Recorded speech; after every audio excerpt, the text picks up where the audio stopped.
ঢাকা কক্সবাজার রুটের দ্বিতীয় আন্তনগর ট্রেন পর্যটক এক্সপ্রেস বুধবার 10 জানুয়ারি থেকে যাত্রা শুরু করবে।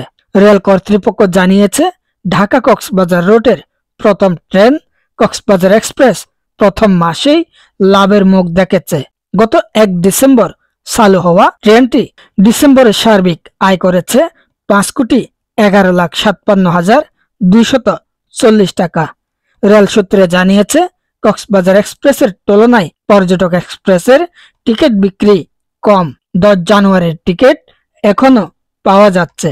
এর আগে গত মঙ্গলবার 8 জানুয়ারি বাংলাদেশ রেলওয়ের পূর্বাঞ্চলের সহকারী chief operating superintendent Mohammad Abu Bakar Siddiqui স্বাক্ষরিত এক পত্রে বিষয়টি জানা যায়। ওই পত্রে বলা হয়েছে, পর্যটকদের স্বাচ্ছন্দ্য ও নিরাপদ ভ্রমণের জন্য ঢাকা কক্সবাজার ঢাকা রুটে চলাচলের জন্য সদ্য আমদানি করা নতুন কোরিয়ান কোচ দিয়ে একজোড়া ননস্টপ আন্তনগর পর্যটক এক্সপ্রেস ট্রেন পরিচালনার জন্য সিদ্ধান্ত নেওয়া হয়েছে। 10 জানুয়ারি বুধবার থেকে এই ট্রেন চলাচল করবে। পর্যটক এক্সপ্রেস নামে নতুন ট্রেনে কোচ থাকবে 16টি। মোট আসন সংখ্যা 785টি এবং ট্রেনের নাম্বার 815, 816। ট্রেনের সাপ্তাহিক বন্ধ রোববার। ট্রেনটির ওয়াটারিং, সার্ভিসিং ও ক্লিনিং করা হবে কক্সবাজারে। পর্যটক এক্সপ্রেস ট্রেন কক্সবাজার থেকে 815 নম্বর ট্রেনটি রাত 8টায় ছেড়ে কক্সবাজার পৌঁছাবে রাত 10টা 50 মিনিটে।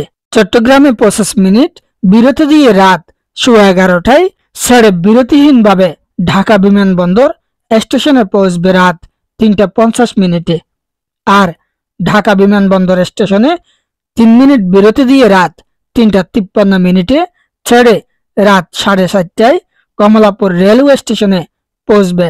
অন্যদিকে 816 নম্বর ট্রেনটি ঢাকা রেলওয়ে স্টেশন থেকে ভোর 6:15টায় ছেড়ে বিমানবন্দর স্টেশনে পৌঁছাবে ভোর 6টা 38 মিনিটে। সেখানে 5 মিনিট বিরতি দিয়ে ভোর 6টা 43 মিনিটে ছেড়ে বেলা 11টা 20 মিনিটে চট্টগ্রামে পৌঁছবে। এরপর সেখানে 20 মিনিট বিরতি দিয়ে বেলা 11টা 40 মিনিটে ছেড়ে কক্সবাজার স্টেশনে পৌঁছবে বিকাল 3টায়। এর আগে 1 ডিসেম্বর কক্সবাজার এক্সপ্রেস নামের ট্রেনটি লাভের মুখ দেখছে। রেলওয়ের ভারপ্রাপ্ত মহাব্যবস্থাপক নাজমুল ইসলাম এ তথ্য গণমাধ্যমকে নিশ্চিত করেছেন।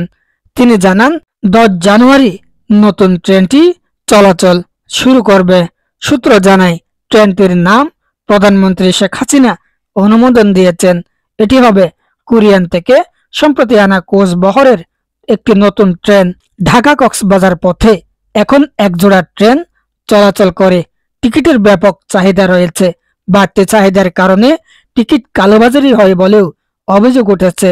সূত্রটি আরো জানায়, ট্রেন বাড়ানো হলেও নতুন ট্রেন বাড়তি ভাড়া নেওয়া হবে না। আগের ট্রেনটির সমান ভাড়াতেই এই ট্রেনে যাত্রীরা যাতায়াত করতে পারবে।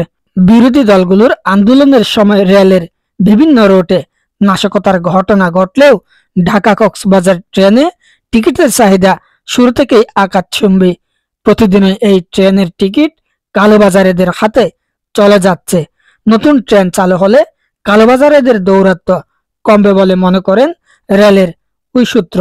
প্রসঙ্গত, ঢাকা থেকে কক্সবাজারের দূরত্ব 346 কিলোমিটার।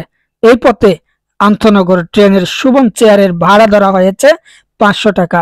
শীতাতপ নিয়ন্ত্রিত এসি চেয়ারের ভাড়া 961 টাকা।